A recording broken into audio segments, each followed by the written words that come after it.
खर्च घरवा के कैसे हम चलाई पिया, बढ़ल महंगाई पिया ना। खर्च घरवा के कैसे हम चलाई पिया, बढ़ल महंगाई पिया ना। महंगाई बात माम माथा कर नाई काम, महंगाई बात माम माथा कर नाई काम। बेटा बिटिया के कैसे अब पढ़ाई पिया, बढ़ल महंगाई पिया ना। बेटा बिटिया के कैसे अब पढ़ाई पिया, बढ़ल महंगाई पिया ना। खर्चा घरवा के कैसे हम चलाई पिया, बढ़ल महंगाई पिया ना। खर्चा घरवा के कैसे हम चलाई पिया, बढ़ल महंगाई पिया न। कम कमाई बातुआर बाटे खर्चा हजार, कम कमाई बातुआर बाटे खर्चा हजार।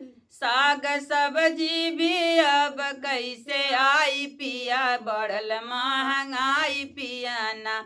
साग सब्जी अब कैसे किनाई पिया, बढ़ल महंगाई पिया ना।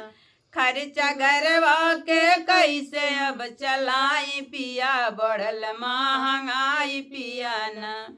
जब से चढ़ल बाया सारू सासु भइली बीमार, जब से चढ़ल बाया सासु भइली बीमार।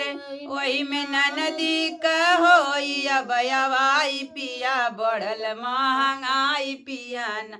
ओही में ननदी का होई अब अवाई पिया, बढ़ल महंगाई पिया ना।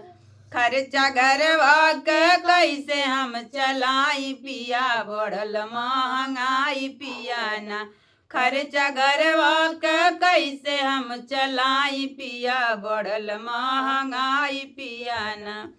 कौनो करना उपाय दोनों जली चल कमाए, कौनो करना उपाय दोनों जानी चल कमाए। एकटे फोनवा तू दे ताली आई पिया, बढ़ल महंगाई पिया ना।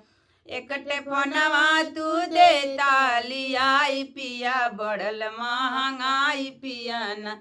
खर्चा घरवा के कैसे हम चलाई पिया, बढ़ल महंगाई पिया ना। होई बढ़िया कमाई हमहू वीडियो बनाई, होई बढ़िया कमाई हमहू वीडियो बनाई। दोनों जने मिल के खर्चा चलाई पिया, बढ़ल महंगाई पिया ना।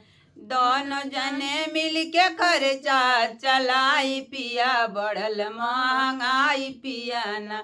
खर्चा घरवा के कैसे हम चलाई पिया, बढ़ल महंगाई पिया ना।